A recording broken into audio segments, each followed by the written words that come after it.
নমস্কার, উমার হেসেলে আপনাদের সবাইকে স্বাগত। আজকে আমি কেক বানাবো, সেটা তালের পাল্প দিয়ে। তাহলে চলুন পুরো ভিডিওটা দেখে নেওয়া যাক। ভালো লাগলে লাইক করবেন, কমেন্ট করে জানাবেন কেমন হয়েছে, শেয়ার করবেন বন্ধুদের সঙ্গে। আর যারা আমার চ্যানেল থেকে দেখেন তারা আমার চ্যানেলটিকে সাবস্ক্রাইব করে আমার পাশে থাকবেন আর আমার পেজটিকে ফলো করে নেবেন। ভালো থাকবেন, সুস্থ থাকবেন। কেক বানানোর জন্য প্রথমে আমি এখানে 1 কাপ মতো চিনি দিলাম।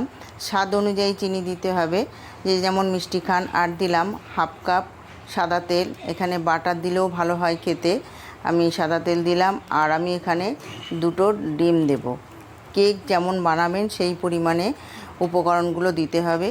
এই সমস্ত কিছু দিয়ে আমি মিক্সিতে বেশ কিছুক্ষণ ধরে ফেটিয়ে নেব। এটা যদি আপনাদের হ্যান্ড হুইস্কি থাকে তা দিয়েও আপনারা করে নিতে পারেন। এবারে একটা ছাঁকনি নিয়ে নিলাম। সেই ছাঁকনির মধ্যে এরকম 1 কাপ ময়দা নিয়ে নিলাম। একদম লেপে নিতে হবে, খুব টাইট নেওয়া যাবে না। আর নিয়ে নিলাম এই কাপেরই আর 1/2 কাপ, মোট 1.5 কাপ ময়দা আমি এখানে ব্যবহার করছি।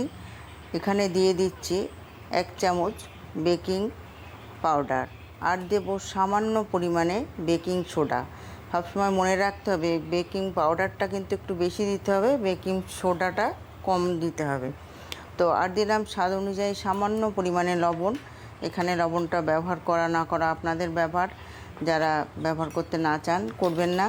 আর এখানে আমি দিয়ে দেব দুধ। দুধটা যে কোনো গুঁড়ো দুধ দিতে পারেন, এখানে আমি আমুল দুধ 2 চামচ মতো ব্যবহার করলাম। এই সমস্ত কিছু দিয়ে আমি ভালো করে এটাকে চেলে নেব, কারণ এর মধ্যে অনেক সময় অনেক রকম নোংরা থাকে আর অনেক রকম গোটা গোটা থাকে, সেইগুলো যাতে না থাকে তার জন্য আমি এটাকে ভালো করে চেলে নেব।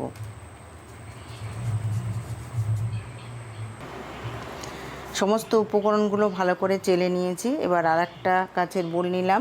এই বোলের মধ্যে ব্যাটারটাকে দিয়ে দিলাম। ডিম, চিনি আর তেলটাকে যে মিক্সিতে ভালো করে ফেটিয়ে নিয়েছিলাম সেটা দিয়ে দিলাম।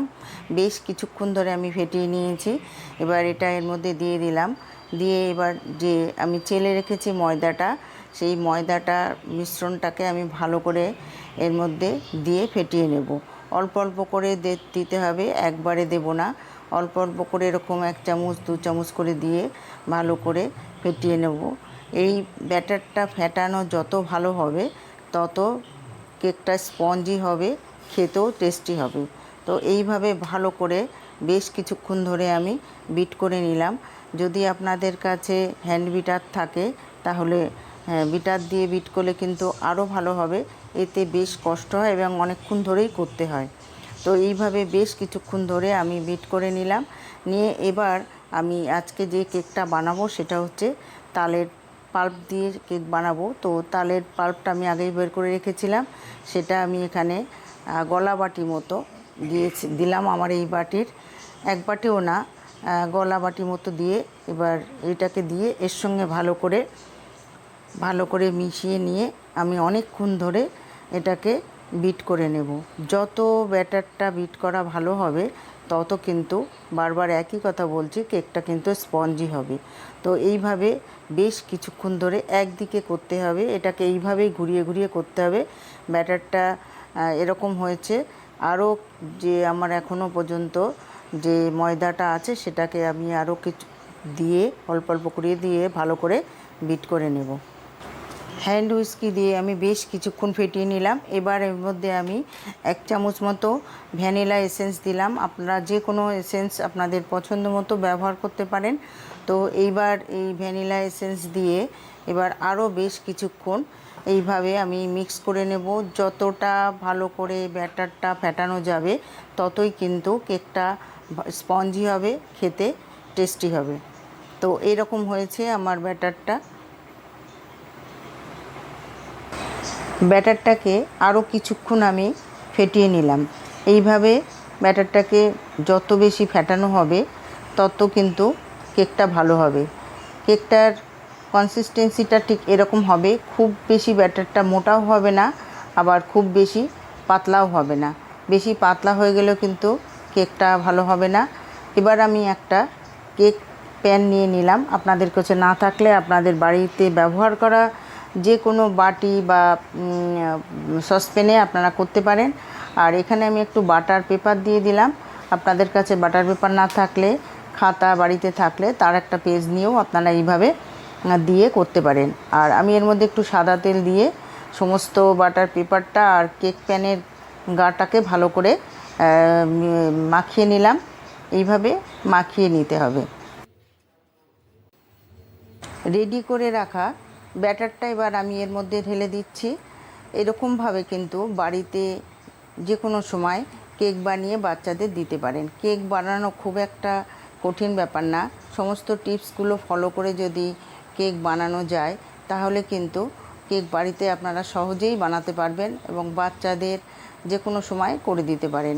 খুব সহজে, এতে মাইক্রোওভেনও লাগবে না। আপনি ইচ্ছা করলে আপনার গ্যাস ওভেনেও এই কেক তৈরি করে দিতে পারেন। তো এইভাবে সমস্ত ব্যাটারটা আমি এর মধ্যে দিয়ে দিলাম। ব্যাটারটা দেয়া হয়ে গেছে। এবার আমি এটাকে ভালো করে একটু নাড়িয়ে নাড়িয়ে নাড়িয়ে ভেতরের যে বায়ুগুলো আছে সেগুলো আমি যাতে বেরিয়ে যায় সেই জন্য এটা ভালো করে ট্যাপ করে নিলাম। এবার কিছু ড্রাই ফ্রুটস আমি একটু ময়দা মাখিয়ে এগুলোকে কোট করে নিয়েছি। এবার এই ড্রাই ফ্রুটসগুলো দিয়ে দেবো এর মধ্যে। কিছুটা ড্রাই ফ্রুট আমি ময়দার মধ্যে একটু কোট করে নিয়েছি। এখানে আমি 2 রকম কিশমিশ আর কাজু বাদাম ব্যবহার করছি। আপনারা চাইলে পেস্তা বাদাম, আমন্ড বাদাম এগুলোও দিতে পারেন। ফ্রুট যত বেশি দেবেন খেতে তত ভালো লাগবে। আর বাচ্চারা তো খেতে পছন্দ করে। এইরকম কেকের উপরে যদি এরকম ফ্রুটগুলো থাকে দেখবেন ওরা এগুলো বেছে বেছেই খেতে শুরু করে দেবে। তো আমি এই সমস্ত ড্রাই ফ্রুটগুলোর মধ্যে দিয়ে দিলাম। দেয়া হয়ে গেলে এবং পরবর্তী যে স্টেজ সেটা আমি দেখাচ্ছি আপনাদের।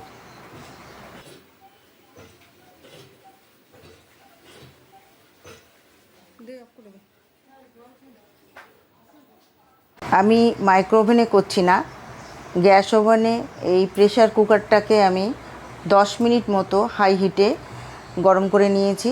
এবার আমি এর মধ্যে এটা দিয়ে দিলাম। আর এই প্রেসার কুকারের ঢাকনার রাবার আর সিটিটা সবসময় খুলে নিতে হবে। সবার সুবিধার্থে আমি প্রেসার কুকারে আপনাদের কেকটা করে দেখাচ্ছি। এটা সবাই যে কোনো সময় করতে পারেন। 40 মিনিট লো হিটে আমি রেখেছিলাম প্রেসার কুকারের মধ্যে। তো এবার আমি ঢাকনা খুলে দেখব কেকটা কেমন হয়েছে। এর আগে কিন্তু আমি একবারও ঢাকনা খুলিনি। এবার কেকটা দেখতে খুব সুন্দর হয়েছে এবং ফেটে গেছে। একটা যে কোনো কাঠি দিয়ে ভেতরটা দেখে নিতে হবে কাঁচা আছে কি না।